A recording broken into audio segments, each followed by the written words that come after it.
What is going on, guys? My name is Dimitri and welcome to my YouTube channel. In today's video, I am going to be breaking down the top productivity apps that you can utilize in 2021 to make your life more efficient, more enjoyable, and more productive because they are productivity apps.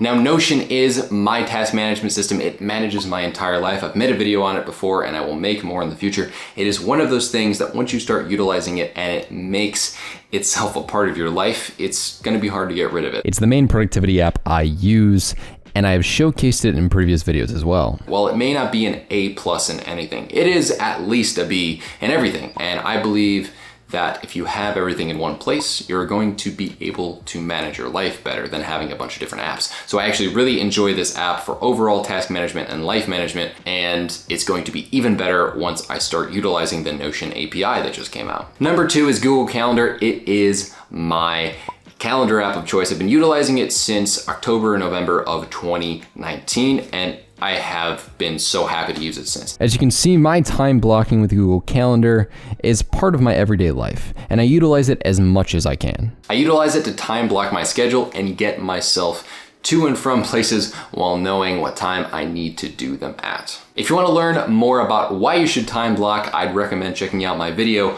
over here that is going to break down for you why I time block, and that will help you understand the importance of this amazing and absolutely awesome piece of software and concept. Number 3 is Toggl Track. So I don't currently use it. I utilized it last year, and essentially what it does is it can help you track your time, and that's not all. It's got some other different aspects to it, but that's what I mainly used it for. It's an app that can really help you figure out how much time it takes you to do things, and then from there you can make a block schedule. Over a few weeks, you'll see how much time you actually spend doing different kinds of things, and you can make a block schedule based off of this. Number 4 is OneDrive. So when you need all of your files to be sort of seamless between all your devices, I would recommend using OneDrive. Google Drive is good as well. However, I have a Windows machine, and that makes it really easy for me to open up my laptop and have it in the same place, have it in that file explorer. I can download things on my phone from OneDrive as well. I have an iPhone, but it still works great, and I recommend it for anyone who wants to keep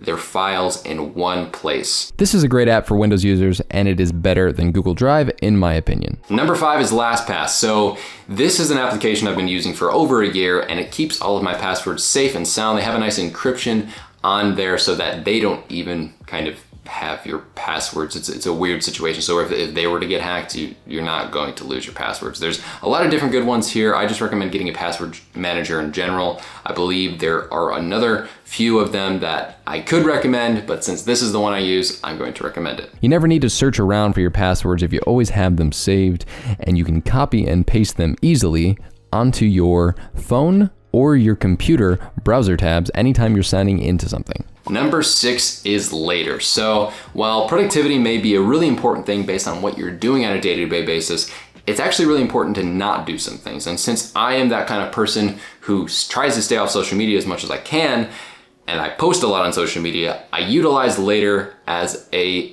Instagram and Twitter scheduler. So when I end up posting my weekly videos, I can get that social media post out there and not open up the app so I don't get caught up in the day-to-day Twitter and Instagram posts. So I just, you know, it is one of those things where once I started using it, magically I stopped using social media as much. Posting without needing to have the social media platforms to be installed on your phone is one of those things that can really help you save time and do more via not ever actually logging into social media and wasting the time that you have in the day to get work done. So here are some apps that I actually haven't used before. First and foremost, there's Freedom, and Freedom is an app that is similar to the screen limit time that you can have on your iPhone, and it's an application that can do it on the computer. So you can prevent yourself from going on any website that you want, any application that you want, and it gives you freedom because, like I said earlier, if you stop yourself from doing unproductive things, you will have more time on your hand, and since that's the case, this is a productivity app. The next one is ToDoIst. So I haven't utilized it before, however, it is a very simple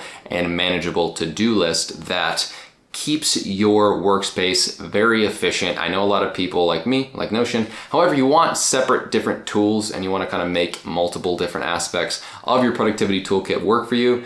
I would recommend getting ToDoIst and then getting a calendar and kind of working that way. If you're one of those people that has a physical write down calendar and physical write down to-do list, I would try out ToDoIst. It's something that a lot of people have said is great, and I'd highly recommend it for anyone who's looking to up their productivity game. ToDoIst is simple and easy to use and has a premium plan as well. It can also just be used for free and is available on PC, Mac, and has an app on most phones. So the next one that I haven't used so far, but I've kind of fiddled around with, is Zapier. It's something that I'm going to utilize for the Notion API since that did just come out, and it helps you automate different tasks so that your productivity apps can work together, and it can automate some tasks that would take you some time to do. This system can be paired with various productivity apps, and I will be utilizing it as soon as I can with the Notion API. So I don't usually do this often, but I actually ended up changing what was the case when I recorded something, so I'm going to do a bit of an update right now. I have edited some things with the Notion API. I've integrated some zaps and bots in Automate.io and Zapier, and with that being said, you guys will be getting a Notion API video coming from me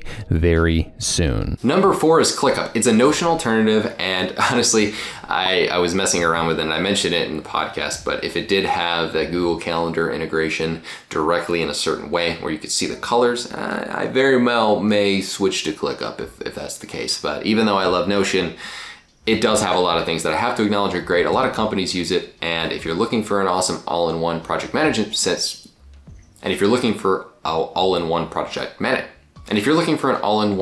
management system, you really can't go wrong with Clickup. For someone who hasn't found the right task management system yet, I really recommend Clickup. I've messed around with it a little bit and think it is extremely serviceable when it comes to managing your day-to-day tasks and long-term projects. So those are my recommendations for the top productivity apps of 2021. I have utilized a fair amount of them. I have fiddled around with a lot of them, but those last few I haven't actually used on a day-to-day basis. So I really recommend all of these apps to you guys to at least try them out and see if they work for you. There are going to be other options. Check out my website. I have a bunch of different listed stuff on there as well at riseproductive.com. And to those of you that enjoyed this camera, thank you, because I bought a camera and that is a big step for me, and I have already really enjoyed it. I've gotten pretty much all of this stuff set up. It's one of those things where you work on things and you think you know about cameras, and then you have to deal with the menu system on a new camera, because that Canon one was good. But yeah, this is nice though. It's a Sony ZV-1, and if you guys like the new camera, please let me know. Leave a comment down below with what you think about the video quality. This may have been a shorter video, but it was amazing to make because I have the new just euphoria of having a nice camera that's my own and has a whole setup to it. So with that being said, thank you guys for watching this video, and I will see you in the next one.